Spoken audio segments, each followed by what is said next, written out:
Imagine an island where 100 people, all perfect logicians, are imprisoned by a mad dictator. There's no escape except for one strange rule. Any prisoner can approach the guards at night and ask to leave. If they have green eyes, they'll be released. If not, they'll be tossed into the volcano. As it happens, all 100 prisoners have green eyes, but they've lived there since birth, and the dictator has ensured they can't learn their own eye color. There are no reflective surfaces. All water is in opaque containers, and most importantly, they're not allowed to communicate among themselves, though they do see each other during each morning's head count. Nevertheless, they all know no one would ever risk trying to leave without absolute certainty of success. After much pressure from human rights groups, the dictator reluctantly agrees to let you visit the island and speak to the prisoners under the following conditions. You may only make one statement, and you cannot tell them any new information. What can you say to help free the prisoners without incurring the dictator's wrath? After thinking long and hard, you tell the crowd, "At least one of you has green eyes." The dictator is suspicious, but reassures himself that your statement couldn't have changed anything. You leave, and life on the island seems to go on as before. But on the 100th morning after your visit, all the prisoners are gone, each having asked to leave the previous night. So how did you outsmart the dictator? It might help to realize that the amount of prisoners is arbitrary.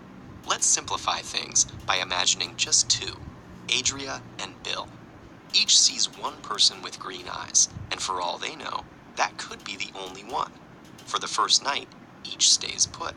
But when they see each other still there in the morning, they gain new information. Adria realizes that if Bill had seen a non-green-eyed person next to him, he would have left the first night, after concluding the statement could only refer to himself.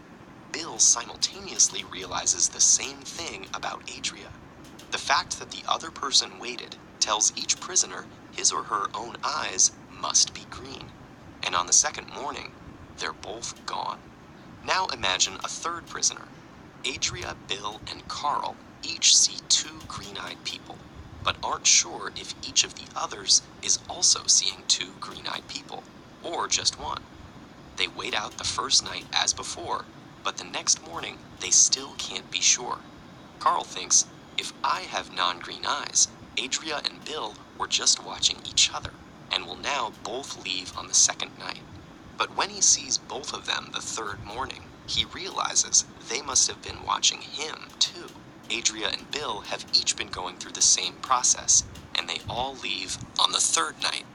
Using this sort of inductive reasoning, we can see that the pattern will repeat no matter how many prisoners you add. The key is the concept of common knowledge, coined by philosopher David Lewis. The new information was not contained in your statement itself, but in telling it to everyone simultaneously. Now, besides knowing at least one of them has green eyes, each prisoner also knows that everyone else is keeping track of all the green-eyed people they can see, and that each of them also knows this, and so on. What any given prisoner doesn't know is whether they themselves are one of the green-eyed people the others are keeping track of, until as many nights have passed as the number of prisoners on the island. Of course, you could have spared the prisoners 98 days on the island by telling them, at least 99 of you have green eyes.